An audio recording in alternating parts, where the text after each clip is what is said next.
درود پاک پیش کرے اللہم صلی علی سیدنا شفیعنا حبیبنا مولانا محمد و بارک وسلم صلاۃ و سلام علیک یا رسول اللہ صلی اللہ تعالی علیہ وسلم۔ ایک مرتبہ پھر سے جھک رہتے درود پیش کریں اللہم صلی وسلم و بارک علی سیدنا مولانا محمد و بارک وسلم صلاۃ و سلام علیک یا رسول اللہ صلی اللہ تعالی علیہ وسلم۔ کل جناب حضرت ابراہیم علیہ السلام اور ان کا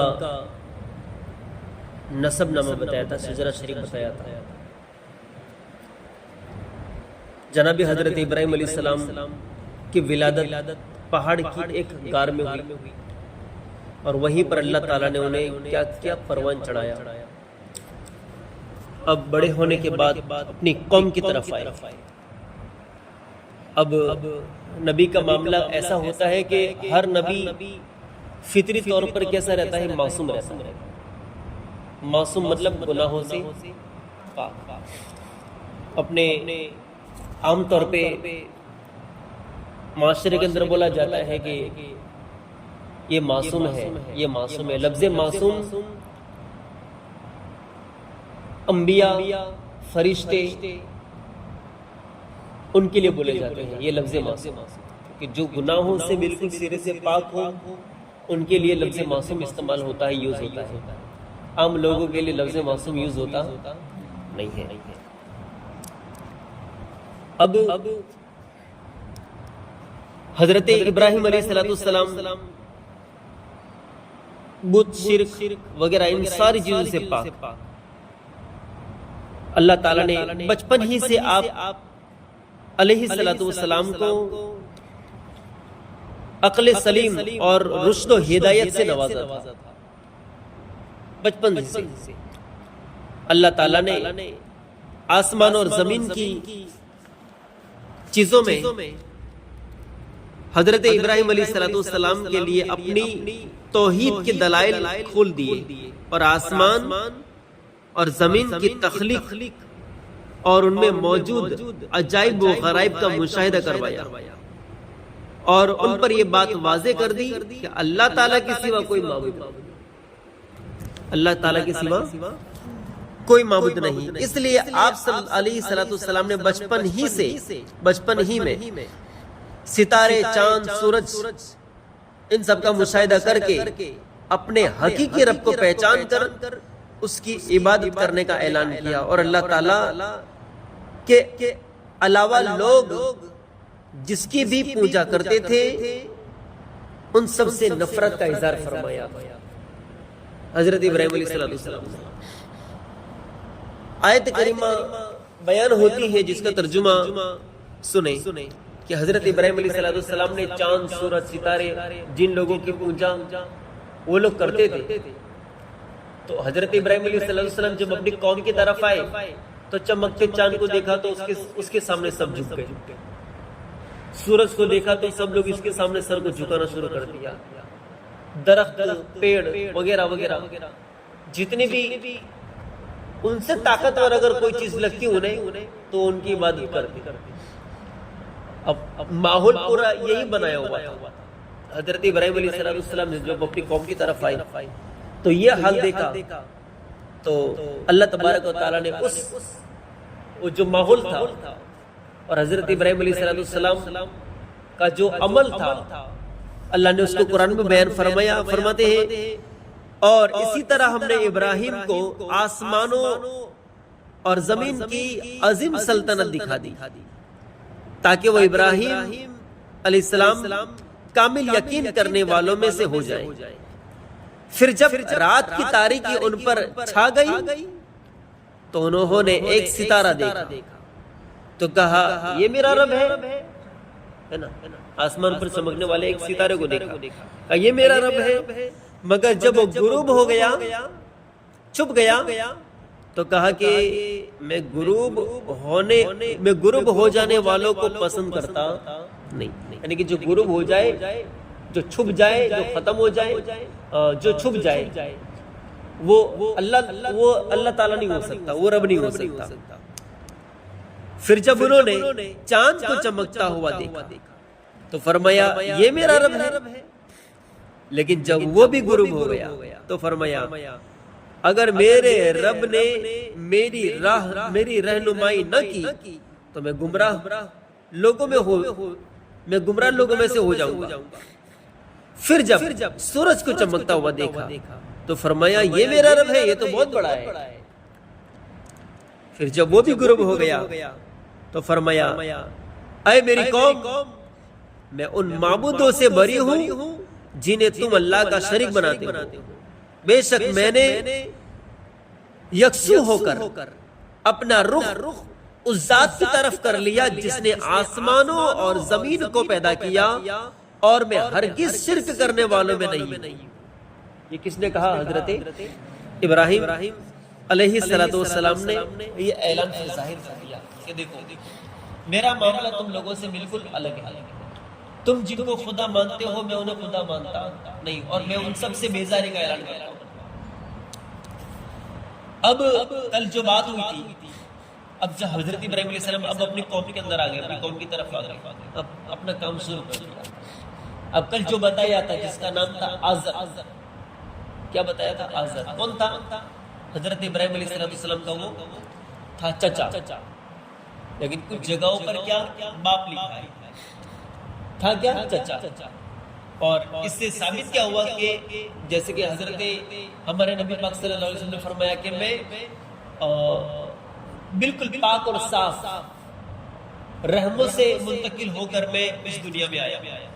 تو حضرت ابراہیم علیہ السلام، آدم علیہ السلام سے لے کر کے جناب حضرت عبداللہ تک حضور جتنے لوگوں کی پشت سے حضور منتقل ہوئے ہیں وہ سارے کے سارے پاک و صاف رہے. اللہ تعالیٰ نے ان سب کو کیا ہے کہ پاک و صاف رکھا. کیوں؟ کہ میرے نبی کا نور جن لوگوں سے جانے والا ہے تو وہ لوگ ان لوگوں کو اللہ تعالیٰ نے سارے عیبوں سے پاک رکھا. اللہ تعالیٰ نے ان کے رحموں کو کیا رکھا؟ پاک رکھا، صاف رکھا. اب اگر آزر کو باپ کہتے ہیں تو پھر وہ تھا مشرک، بت بناتا بھی تھا، بت بیچتا بھی تھا. تو کافر تھا، تو پھر کافر حضرت ابراہیم علیہ السلام کا باپ ہو سکتا نہیں، وہ تھا چچا. اب دیکھیں حضرت ابراہیم علیہ السلام نے اس کے لیے ایک دعا کی تھی. فرماتے محمد بن کعب، قتادہ، مجاہد اور حسن وغیرہ اس سے مروی ہے کہ بے شک ابراہیم علیہ السلام ہمیشہ اپنے چچا آزر کے لیے دعائیں مغفرت کرتے رہے یہاں تک کہ وہ مر گیا. اس کے مر جانے کے بعد آپ پر واضح ہو گیا کہ وہ حالت کفر میں مرا ہے. کافر تو اللہ کا دشمن ہے. کافر کیا ہے؟ اللہ کا دشمن ہے. اس لیے تو دعا کرنے کا کوئی مقصد نہیں اس کے لیے. تو آپ نے اس کے لیے دعائیں مغفرت کرنا کیا کر دی؟ چھوڑ دی، اور اس سے بیزاری اختیار کر لی. اللہ تعالیٰ قرآن پاک میں ارشاد فرماتا ہے وَمَا كَانَ اسْتِغْفَارُ إِبْرَاهِيمَ لِأَبِيهِ إِلَّا عَنْ مَوْعِدَةٍ وَعَدَهَا إِيَّاهُ فَلَمَّا تَبَيَّنَ لَهُ أَنَّهُ عَدُوٌّ تَبَرَّأَ مِنْهُ. اور ابراہیم کا اپنے چچا آزر کی بخشش چاہنا وہ تو نہ تھا مگر ایک وعدہ کے سبب جو اس سے کر چکا تھا. پھر جب ابراہیم علیہ السلام پر واضح ہو گیا کہ وہ اللہ کا دشمن ہے تو اس سے تعلق کیا ہوا؟ حضرت ابراہیم علیہ السلام نے توڑ دیا. تو دعا کب تک کرتے رہے کہ اس نے ایک وعدہ کیا تھا حضرت ابراہیم علیہ السلام. کیا وعدہ کیا تھا؟ کہ میں تمہاری بات مانوں گا اور میں تمہاری بات مان کر تم پر میں ایمان لے آؤں گا. ایسا وعدہ کیا. تو اسی وعدے کی امید پر حضرت ابراہیم علیہ السلام کیا کہ اس کے لیے دعائیں کرتے.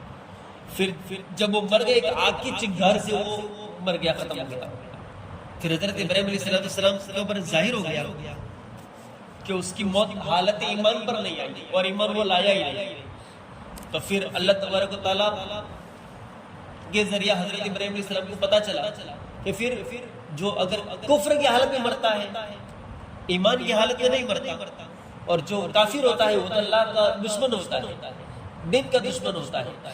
تو پھر دین کے دشمن کے لیے اور اللہ کے دشمن کے لیے اس کی بھلائی کی دعا کرنا، اس کی مغفرت کی دعا کرنا، یہ کیا ہے کہ یہ صحیح نہیں ہے۔ خود اللہ تبارک و تعالیٰ نے قرآن کریم میں بیان فرمایا ہے کہ جو اللہ کا دشمن ہو اس کے لیے کوئی مغفرت کی دعا کرے نہیں۔ اب دیکھو یہاں پر ایک ہمیں سبق کیا ملا،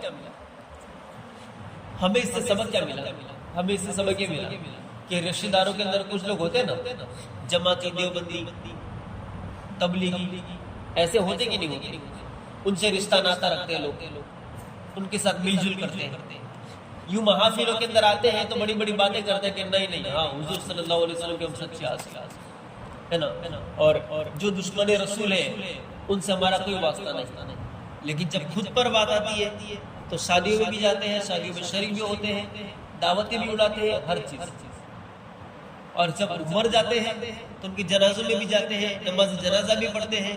ان کو پتہ نہیں ہوتا کہ ایسے لوگوں کی نماز جنازہ پڑھنے سے ایمان بھی جاتا ہے، نکاح بھی جاتا ہے، ایمان بھی ختم ہو جاتا ہے، اتنا بڑا وبال آ جاتا ہے۔ خالی سوچو، اللہ اور اس کے رسول کے دین کے جو دشمن ہوئے ان کے لیے دعائے مغفرت کرنے سے روکا گیا۔ اللہ تعالیٰ جو غفور رحیم ہے، جو سب سے زیادہ رحم کرنے والا ہے، اس کا اعلان ہے کہ جو اللہ اور اس کا رسول کا دشمن ہو اس کے لیے کوئی مغفرت ہے بھی نہیں، اور جو اللہ تعالیٰ کے مقبول بندے ہوتے ہیں جن کی دعا قبول ہوتی ہے ان کو بھی حکم دے دیا جاتا ہے کہ دیکھو تمہاری زبانیں ہم ٹال نہیں سکتے، تم ہمارے محبوب ہو، لیکن ہم تمہیں یہ پیغام دے رہے ہیں کہ تم ان کے لیے دعائیں مغفرت کرو نہیں۔ پھر اللہ کے جو مقبول بندے ہوتے ہیں ان کا بھی پھر ایمان چست ہوتا ہے، وہ بھی پھر ثابت قدم رہتے ہیں، وہ بھی پھر ان کا بھی ایمان کا کیا کہنا ہے، پھر وہ تو پھر چاہے کوئی بھی ہو۔ حضرت نوح علیہ السلام کے بیٹے کو نہیں دیکھا دیکھا کہ نہیں دیکھا؟ حضرت نوح علیہ السلام کے بیٹے کے بارے میں آپ نے سنا، بیٹا تھا، کیا تھا وہ؟ بیٹا تھا، آنکھوں کے سامنے ختم ہو گیا۔ تھوڑی سی بات تھے، تھوڑی سی محبت دل میں آئی، ان کو بچانے کے بارے میں اللہ تعالیٰ سے فریاد کی، لیکن اللہ تعالیٰ کا فوراً حکم آ گیا، آئی نو وہ تمہارے ساتھ ہے ہی نہیں، اگر تمہارے ساتھ ہوتا تو تم پر ایمان لیا۔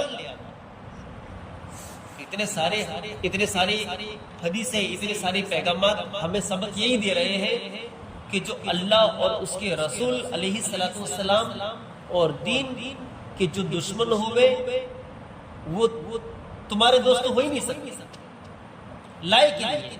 یہ دنیاوی محبت تمہارے جسموں میں جب تک روح ہے تب تک، اب جب تک تمہارے جسموں میں روح ہے تب تک وہ رشتہ داری بس۔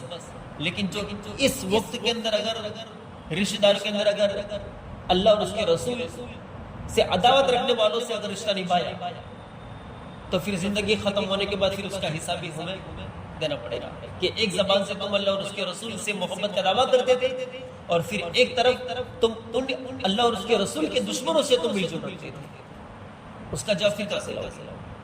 اللہ تبارک و تعالی ہم سب کو صراط مستقیم پر چلنے کی توفیق عطا فرمائے۔ اب اس کے بعد جناب حضرت ابراہیم علیہ السلام کے واقعے کو انشاءاللہ کل آگے بڑھائیں گے۔ اللہ تبارک و تعالی ہم سب کو صراط مستقیم پر چلنے کی توفیق عطا فرمائے اور ایمان پر ہم سب کا خاتمہ عطا فرمائے۔ استغفر اللہ ربی من کل ذنب و اتوب الیہ۔ السلام علیکم ورحمۃ اللہ وبرکاتہ۔